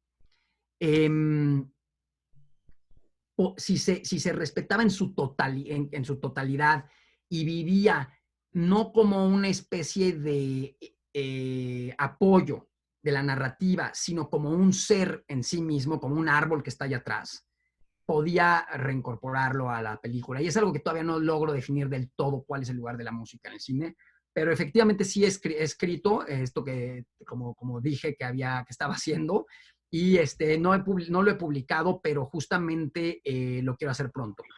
Y te quiero decir, les tengo que decir que algo muy raro pasa, y es que me he alejado, digamos, de la reflexión últimamente. Llevo mucho tiempo construyendo y trabajando en el campo y me dedico todo el día a trabajar como obrero de 7 a 5, y entonces se me van las ideas. Y ahora que estoy hablando de todo esto, no lo tengo muy presente. A mí mismo se me olvidan mis propias ideas, pero hay periodos y ya regresaré un poco a ellas. Pero voy a empezar a escribir justo en 2 semanas. Quería acabar antes de las lluvias todo lo que estoy haciendo. Muchas gracias, Carlos. De nada. Vamos con tú. Hola, ¿qué tal? ¿Cómo estás, Carlos? Bien, bien, gracias. Oye, déjame decir una cosa nada más que no aclaré tantitito, que sí me quedé pensando un segundo, es que el símbolo, o sea, creo que lo increíble del arte es cuando se llega cuando la plasticidad toma un papel tan específico que pierde todo ente su capacidad simbólica y no puede ser nada más que lo específico que es en la ocasión en que está siendo filmado de tal manera. En ese momento, esa es la mayor cantidad de presencia posible, cuando ya no hay posibilidad de simbolización. Una inversión de Platón. Exacto, exactamente, justo en la antítesis absoluta de Platón. Y si te fijas, es lo que somos, o sea, tu vida, tú mismo o tu hijo, no es ningún símbolo. Cuando la forma estoy hablando de un ejemplo un poco elemental, pero la forma de mi hijo y su forma completa, o sea, su ser total, no simboliza ni la niñez, ni la vida humana, ni nada. Es solamente mi hijo, y es lo que es en mi sentimiento, me refiero a mi subjetividad, en mi percepción, es insustituible. Eso es lo que es presencia. Cuando las cosas ya no representan cualquier cosa como un mínimo común denominador, sino cuando son solamente lo que son. Ahí se llegaría a la supresión máxima de la capacidad simbólica. Y eso es el momento en el que hay mayor cantidad de presencia. Siempre es una cuestión de grado también, ¿eh? O sea, esto no es un absoluto. ¿Cómo estás, Carlos? Te hablo desde Guatemala, mi nombre es Germán, y pues me gustaría, algo que siempre me ha llamado la atención de todas tus películas, es esto que llamas como la realidad filmada. Siento que es algo que me enamoró de tu cine específicamente, y que podemos ver como en escenas dentro de Japón, como donde están tomando con las rocas estos obreros, o también como cuando van bajando los niños de la colina y tenemos a este personaje viéndolos, y como también en Posteneras Lux en esa secuencia inicial con tu hija, si no estoy mal, ¿verdad? Lo que me llama la atención es cómo sucede en el momento de previsualizar estas ocasiones y cómo es que tú organizas estos elementos para que sucedan ya rodando. Sí. Bueno, primero nada más así como apunte general, diría que eso que yo digo de realidad a veces es por no estoy usando los términos en sentido filosófico muy profundo, y es muy delicado el tema de que es la realidad, ¿no? Pero en el sentido que tú también le entiendes, que es el sentido más elemental, digamos, el de la realidad radical, es decir, las cosas que reconocemos en el mundo exterior como genéricas y efectivas, que se producen de manera efectiva, digamos, ¿no? En el discurrir, en la percepción humana. En ese sentido usa la palabra realidad, y has dado ejemplos muy buenos de cómo, si hablamos del inicio de Postenebras Lux, por ejemplo, cómo el autor, con solo elegir bien y poner las cosas a funcionar, puede desaparecer casi por completo. Recordemos que dije hace poco a Rafael que es una cuestión de grado, pero efectivamente ese tema de Postenebras Lux es una cancha de fútbol que está aquí a 500 metros de mi casa, donde yo salgo a caminar con unos perros, y allá hay caballos y hay animales, y en la temporada de lluvias hay muchas luciérnagas, y mis hijos, ahora ya casi no quieren ir conmigo, pero cuando eran más chicos iban mucho. Y yo lo veo y me parece fantástico, y quiero filmarlo. Entonces, con el único objetivo de, o sea, a nivel emotivo, con el objetivo de compartir, como cuando me preguntó Fabián por qué hice Japón, o sea, como en la motivación más profunda de todas. Es obvio que somos seres sociales y que hacemos las cosas para compartir, ¿no? Entonces, se consiguen los elementos, por ejemplo, no había suficiente lluvia y entonces hubo que traer unas pipas y volver a inundar ese campo. No había suficientes caballos, hubo que traerlos y pegarlos. La luz hubo que hacerlo a la hora adecuada y poner a mi hija ahí a correr y a funcionar, a gritar vacas atrás de una cámara. Eso es todo lo que estaba pasando. No siempre estaban esos perros y esas vacas ahí cerca. A veces a la gente se le olvida que esto es una construcción una vez más y muchas veces su punto de vista, no, ella ni siquiera estaba con nosotros, de hecho casi siempre no estaba. Entonces hay una mezcla, pero lo que te quiero decir es que había una mezcla, perdón, quiero decir, de lo que sí estaba ocurriendo con ella ahí y de otros momentos en que ella no estaba ahí, por lo tanto no estaba ocurriendo de la manera que ocurre en la película, que es con la subjetividad de la niña. Entonces, lo que yo hago es juntar los elementos. Una vez más, como le contesté también a alguien sobre lo de la relación entre Alejandro y Magdalena o Asen, está en la elección el tema. Elegir, juntar y dejar pasar y atrapar. Eso creo que es la clave del cine. O sea, es muy curioso cómo hay una mezcla entre actividad y pasividad muy fuerte en cine. Tiene que haber mucha actividad para previsualizar, para organizar y para poner todo en su lugar, y luego tenemos que volvernos tremendamente pasivos para dejar pasar. En los rodajes es clásico el director, que son la mayoría que yo he visto, que tiene tal idea en la cabeza que quiere que ocurra, que luego está pasando algo inesperado, pero mucho mejor de lo que cualquiera podía haber imaginado, y dicen, corte tal, y dice, pero ¿cómo? Si justo estaba pasando por atrás un dinosaurio, por decir algo, ¿no? No, corte, no, porque eso no lo había pensado. Aquí hay que llegar a la pasividad para atrapar y tener los sentidos, todos los sentidos bien abiertos para capturar, y luego vuelves a ser muy activo a la hora de editar y de previsualizar y dirigirte hacia el final, hacia el sonido y todos los detalles, ¿no? Entonces, esto de capturar la realidad, como tú la dices, como tú la expresaste, yo creo que me refiero a la presencia, pero ahora sí no en sentido filosófico, sino a la presencia de lo auténtico en el cine. ¿Qué es lo auténtico? Lo que todos sabemos que efectivamente es lo real, pero lo real no en sentido filosófico, sino la realidad de las cosas. Es decir, fíjate qué curioso, por ejemplo, cuando yo hice Batalla en el Cielo, decidí trabajar con Marcos y la señora que vende gelatinas, ¿no? Berta. ¿Por qué decidí trabajar con ellos dos? Porque para mí son, en este sentido convencional de la idea de realidad, lo que son la realidad de México, o si quieres, la autenticidad. Si tú vas al Metro de México, hay muchísima gente que se parece a estos dos personajes. Pero como no se parecen a los personajes del cine, la gente me acusó de ser un escandalizador que se aprovecha de gordos monstruosos. Así me dijeron alguna vez que eran monstruos para hacer películas. Entonces, para mí, bueno, para mí nada más están mostrando su racismo encubierto, porque ellos seguramente sí piensan que son monstruos, alguien que les llama monstruos, pero no solo eso, no se están dando cuenta que aquí hay un deber hacia un deber mío de lealtad a eso que podemos llamar la realidad, es decir, la autenticidad de la realidad fáctica. Yo cuando veía el cine de la época de oro mexicana, por ejemplo, que yo detesto y que, bueno, detesto es una palabra muy fuerte, pero que no me gusta nada y que es el origen para mí de las telenovelas y de todos los peores de nuestros clichés, siempre funcionan al revés. Ves María Candelaria y la india del pueblo es una mujer que parece una siciliana disfrazada. Ves el padre Amaro y ahí está Gael, ¿me entiendes? Pero en la vida real casi nunca esa gente está en los pueblos así de curas ni de nada por el estilo. Esto es lo que es el cine, siempre estar buscando los modelos y los clichés y los arquetipos representativos de cosas para hacerlas atractivas. Pero nos acostumbramos tanto a ellos que luego cuando ves la realidad ordinaria piensas que se supone que está representando algo y no, es una cuestión de presencia nada más. Por ejemplo, a mí me dicen mucho cómo representas la sexualidad en el cine. Yo digo, ¿cómo? ¿De qué estamos hablando? No entiendo ni la pregunta.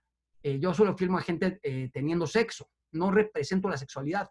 Pero me dicen, no, poner a dos gordos tener una relación sexual y poner el punto de vista en posición de 4 patas, es una representación. Yo digo, pues para mí es como, o sea, en la Ciudad de México hoy hay un montón de gente que está teniendo sexo de esa manera, no de las maneras que nos hemos acostumbrado a ver en el cine, con los cuerpos que nos hemos acostumbrado a ver en el cine. Eso es mucho menos común, también ocurre.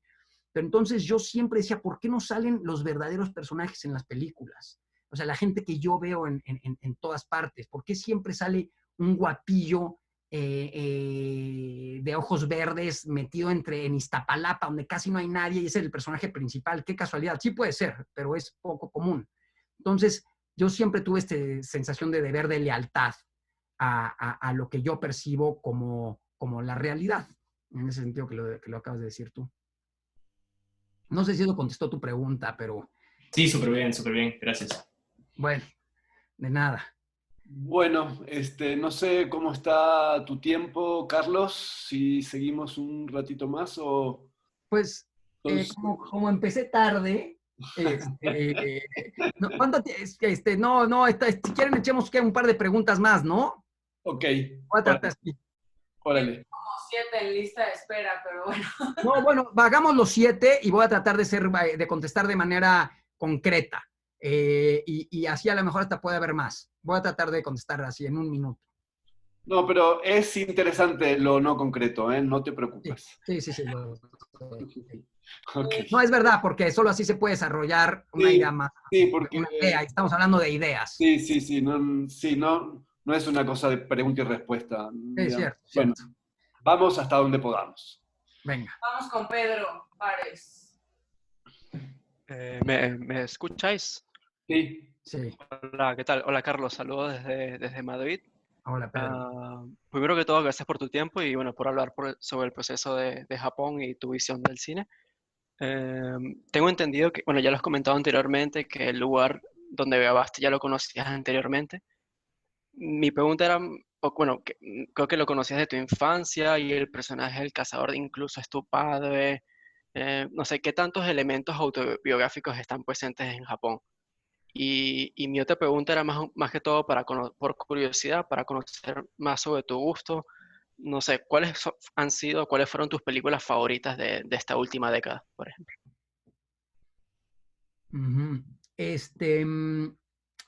Mira, también la pregunta de autobiográfico es una pregunta muy curiosa, ¿no? Es un poco como lo de documental y ficción, es una pregunta incontestable.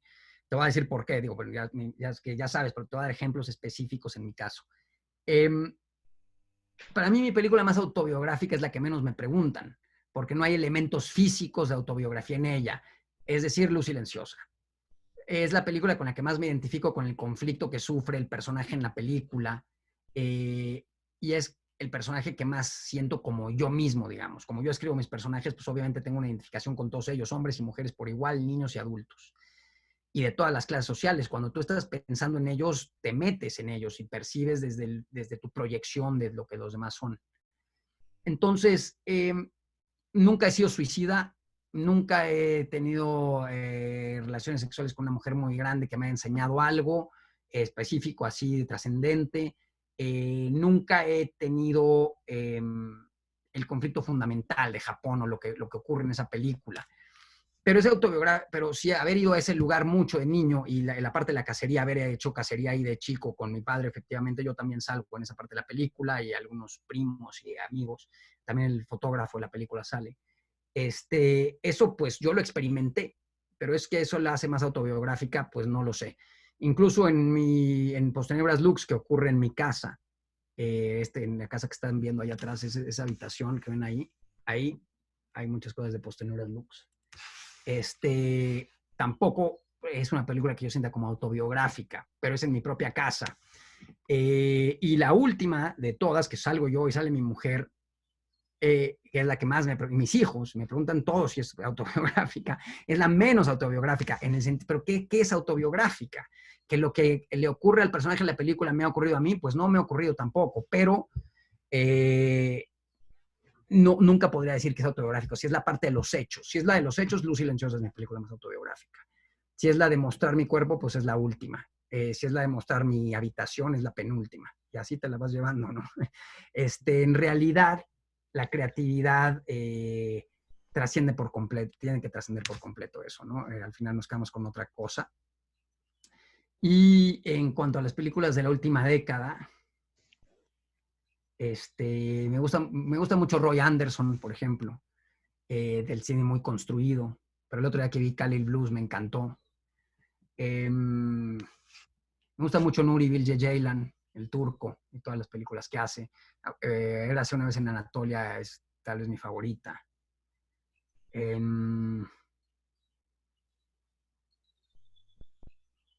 Sí, me gusta mucho Albert Serra, me gusta mucho. Sokurov siempre me encanta. Incluso películas que pueden ser fallidas según esto, a mí me fascina. Una película como Francofonía, por ejemplo, para mí momentos de, que te digo, de presencia o no sé qué sean, tal vez sean de poesía. En el caso de Sokurov es más de poesía.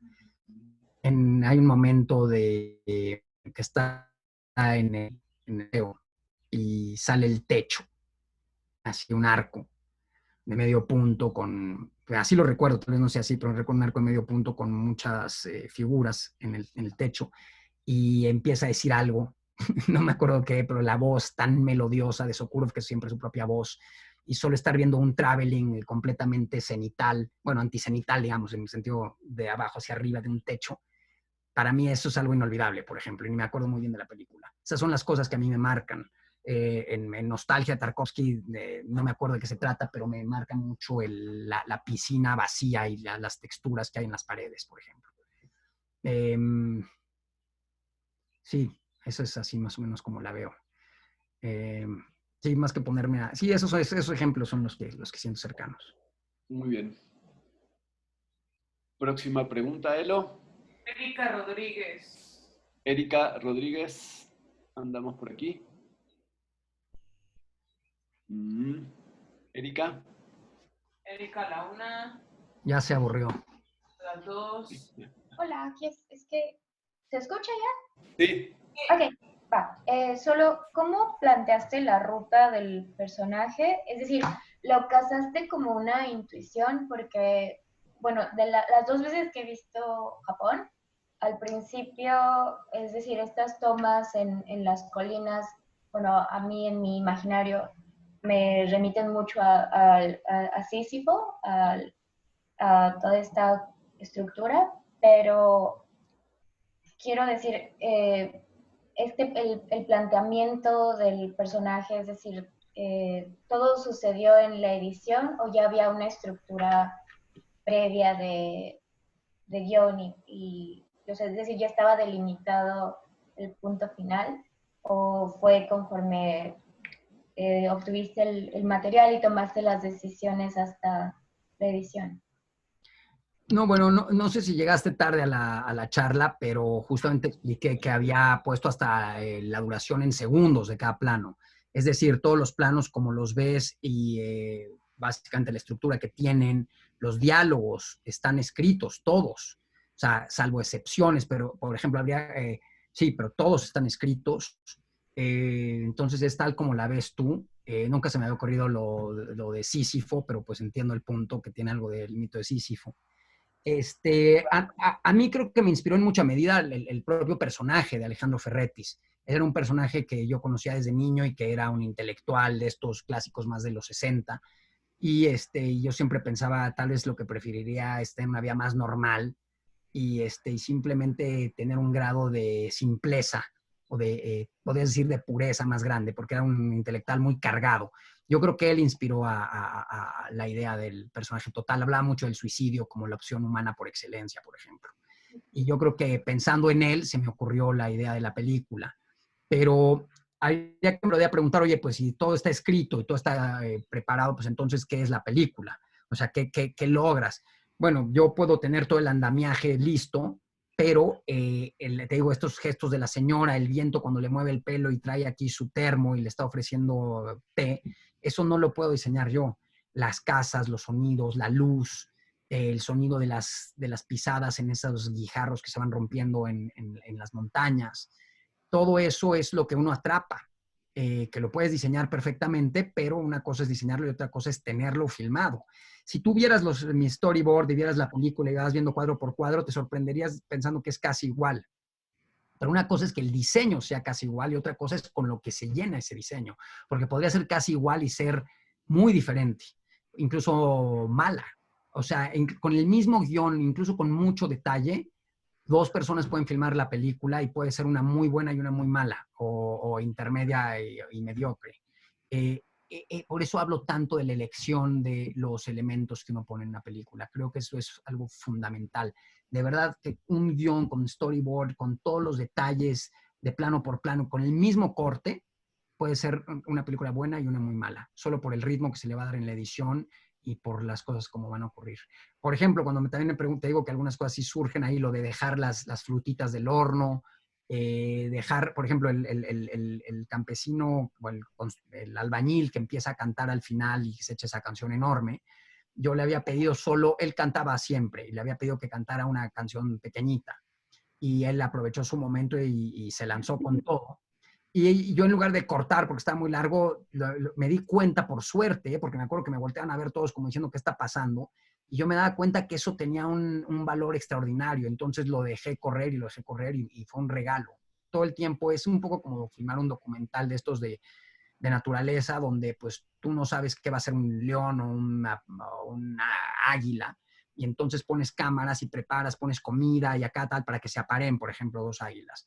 Y entonces tienes la suerte que después de que hay mucho material ocurre y lo filmas. De alguna forma hay algo de eso, de atrapar los momentos, pero en un diseño que tú preestableces. Eso es el guión y el guión técnico y todo el storyboard y todo esto. Muy bien.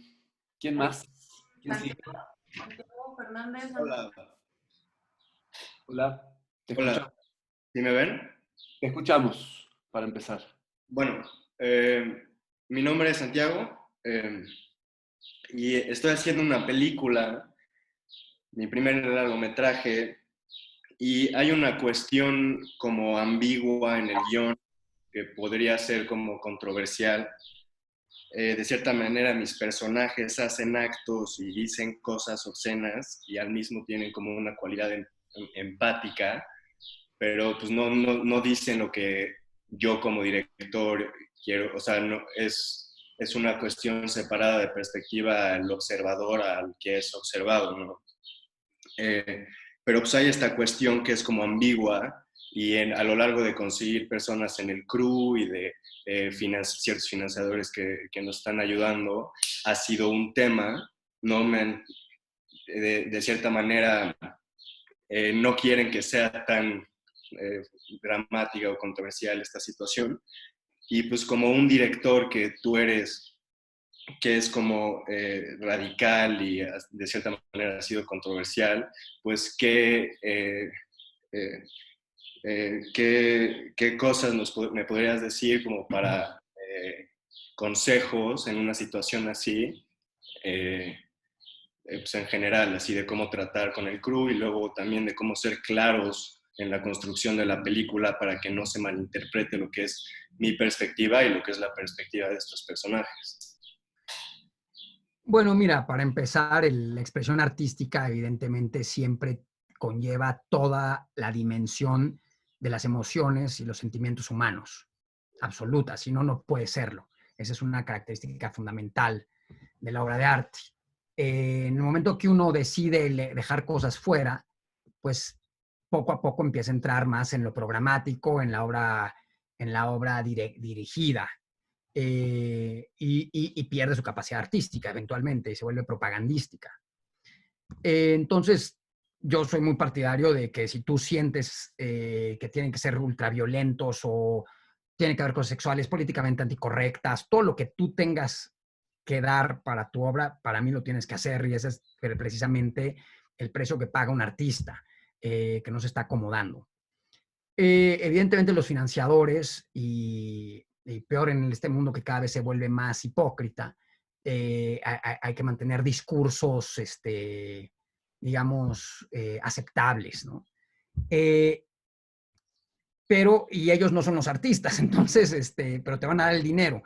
Entonces tienes dos opciones, yo creo que sí, para mí es indudablemente un artista tiene que hacer lo que tiene que hacer. Entonces, yo lo que te recomiendo es, normalmente además la gente que financia películas, los fondos, les importa mucho cuando están financiando porque tienen ilusión. Después les da hasta flojera ver la película. Entonces, yo lo que hago es que hago lo que tengo que hacer, pero cuando hago ese guión que te digo que es el guión no técnico, que pone la tipografía que les gusta, a los que dicen que los guiones tienen que ser con esa tipografía y pone continuing y todas esas cosas que nunca he entendido porque obviamente continúa en la hoja siguiente todo lo que leemos. Nunca entendió por qué hacen eso, pero bueno, así es. Y si vas a hacer eso, yo en ese momento quito esas cosas. O sea, me quito las cosas de sexo que a la gente le asustan mucho. Yo no uso tanto violencia en mis películas, pero si hubiera violencia lo haría. O si hay muchas palabras. Mi mamá siempre me dice, ¿por qué dicen tantas groserías? Le digo, pues porque así hablamos. Una vez más, mi deber de lealtad. No les voy a hacer que hablen mejor para que queden mejor las películas. Para mi abuela. O sea, si así habla la gente, yo siento un deber de lealtad a reproducirlos como yo por lo menos percibo que la gente habla. Entonces eso es lo que hago. Si algo es controvertido o no, pues mala tarde, pero tienes que saberle dar la vuelta a eso. Y en cuanto al equipo técnico o al crew que trabaja contigo, eso es algo que continuamente me preguntan. Eso sí yo no lo entiendo, porque definitivamente el crew es gente que tiene que estar absoluta y totalmente entregadas a la visión de otro ser, que en este caso eres tú. Entonces no entiendo, no hay ninguna necesidad de estar convenciendo al equipo técnico ni nada por el estilo. Están haciendo un trabajo y punto, ¿no? Yo creo que eso tiene que ser algo que tiene que estar clarísimo y el director tiene que ser meridiano en esto y establecer las cosas claramente, obviamente con confianza y con respeto, se entienden las cosas mutuamente. Si empieza a haber contradicción, pues hay problemas, pero la claridad de la acción y del pensamiento se mandan y hay que seguir por ese camino, ¿no? Ahí sí no le veo ningún conflicto. No deberías de tener ningún conflicto con el equipo técnico. Digo, porque tienes a veces que problemas con quién, con el fotógrafo, con quién. ¿O porque No, en general como que es algo que me preguntan mucho, también, no es una cuestión que sea violenta o de sexo, sino es como una de political correctness. Ok, pero pues, o sea, no te tienen que por qué preguntar tu equipo técnico eso. Ese es inconcebible. Es como, te digo, es como si el arquitecto te pregunta por qué quieres 3 habitaciones y hay el techo alto. Pues, o sea, él lo tiene que hacer como tú quieres, básicamente. Si no, sí tienes definitivamente un equipo incorrecto. Sí, evidentemente también han habido personas que al contrario también les gusta esa situación. O sea, no han sido todas las personas. Entonces, es nada más algo que me ha preocupado a lo largo de esta producción y encontrar ciertos fondos y tener que dejar ciertos fondos también como para poder seguir adelante. Sí. Y pues nada, o sea, es nada más consejos en general, si quieres tienes algo que decir, o sea, que puede ser así fuerte para algunas personas de ver y cómo tratar con eso, pero sí, de cierta manera es lo que tienes que hacer, ¿no? Para resumirlo, te diría que yo preferiría ver tu película hecha en un celular y en un programa pirata, pero que sea lo que tú quieres hacer, a verla de lujo, si es una cosa que es una cosa acomodada. No, pues sí, justo es esa la situación, pero pues perfecto, sí, está bien. Gracias. Se nos olvida que, esto ya suena muy romántico, pero se nos olvida, pero es la realidad, que el artista generalmente sufre, pero no sufre como en el romanticismo necesariamente porque está atacado, porque la vida es muy poética y no puede con ella, sino porque tiene que aceptar esto. Caca, problemas, dificultades, muchas veces problemas económicos, pero es que hoy en día queremos todo, y más la generación de ustedes que pues se creen que se merecen todo porque eso les han enseñado desde niños y pues no es cierto, ¿no? Y esto de también eres especial y pues no eres casi nada, o sea, tal vez especial es uno de cada millón de seres humanos, pero eso no es el problema, el asunto de la vida es ser especial. El asunto de la vida es ser feliz y realizarte.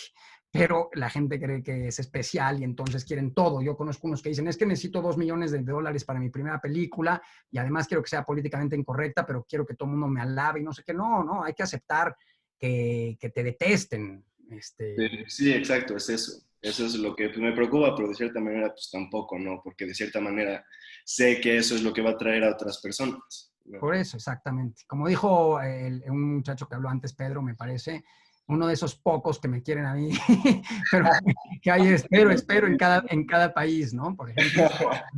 Pregúntale a Modigliani, a tantos, casi todos los grandes artistas, nada, no los quería mucha gente. Sí, pues bueno, muchas gracias. De nada. Bueno, No vamos estoy diciendo que yo con- sea uno de esos, nada más digo que históricamente Sí, sí. sí lo eres, sí lo eres. No, ni me interesa. Venga. Vamos a la próxima pregunta, Elo. Pablo. Pablo, ¿qué Pablo? Ahí está Pablo. Pablo Cruz, Pablo. hola. Adelante, Pablo. Hola, ¿qué tal? Buenas tardes. Bueno, yo quería preguntarte sobre tu decisión y tu gusto también del uso de la película, pero no desde el punto de vista como de no desde una parte estética, sino como de un modo de producción, ¿no?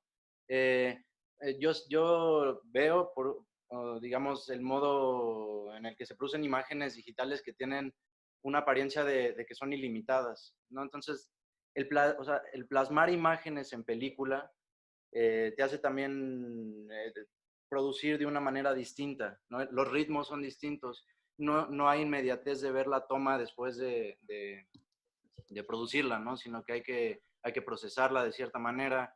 Entonces, la propia hechura de la película es distinta, ¿no? En cuanto a eso. Uno como productor de una imagen en movimiento también tiene que producir esas situaciones para hacerlas, pero también tiene que preguntarse por el soporte en el que están, ¿no? Y entonces me interesa eso de la película eh, como modo de producción, ¿no? Más que como decisión estética. Entonces, bueno, a ver, he hecho esto sobre la mesa, a ver tú qué opinas y qué dices, pues. Sí, sí. Mira, efectivamente, en el modo de producir, en última instancia, además habrá un impacto en la estética, y más allá que en la estética, en la totalidad, ¿no? No cabe duda.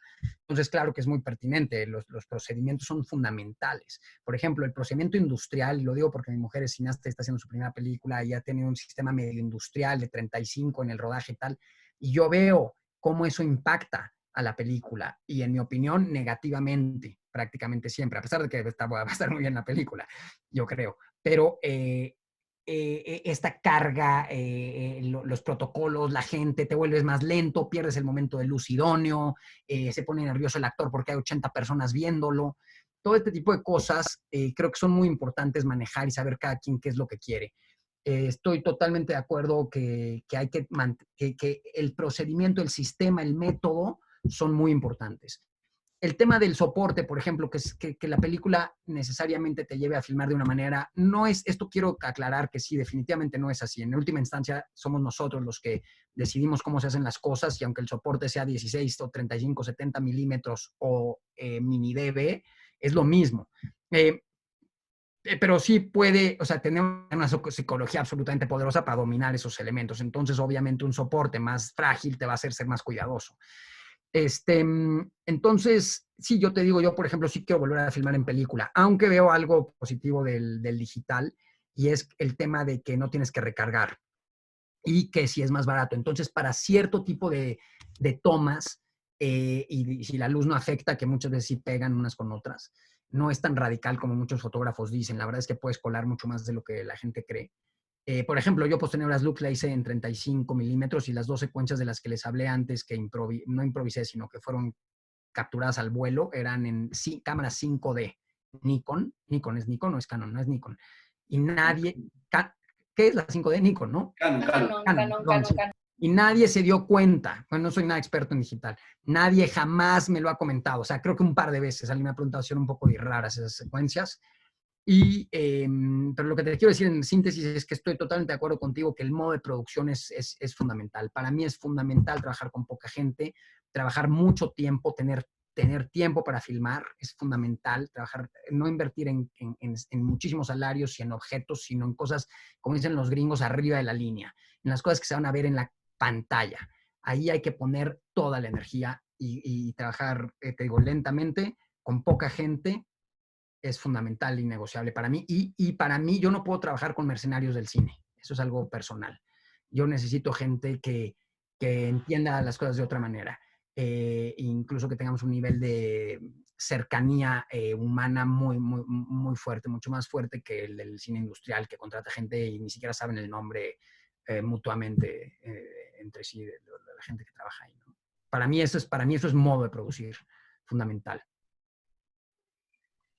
y no tener demasiados objetos y demasiadas luces. Todo eso alenta la película también. Por eso me gusta la luz disponible y estas cosas. Muchas gracias. Pablo, ¿contestada la pregunta? Sí. Más o menos, como que me quiere hacer una pregunta específica, pero no la entiendo. ¿O no? No, o sea, justo yo quería discutir sobre eso, sobre el modo de producir, dependiendo de la limitación de los recursos también, ¿no? Sí. O sea, trabajar realmente con esa limitación, no una apariencia de que hay algo ilimitado, por ejemplo. Es lo que dices, o sea, o filmar bien con una buena puntería y con astucia, ¿no? O solo dejar correr y después encontrar algo. Claro. Pero bueno, era sobre eso. Pero está Sí, bueno. Sí, el punto fundamental es que la manera de filmar va a impactar el resultado final. No cabe duda. Correcto. Bueno, muy bien. No sé si creo que hasta aquí llegamos. No, ya se está haciendo de noche. Les agradezco a todos muchísimo esta oportunidad de compartir. Carlos, muchísimas gracias por estar aquí con nosotros.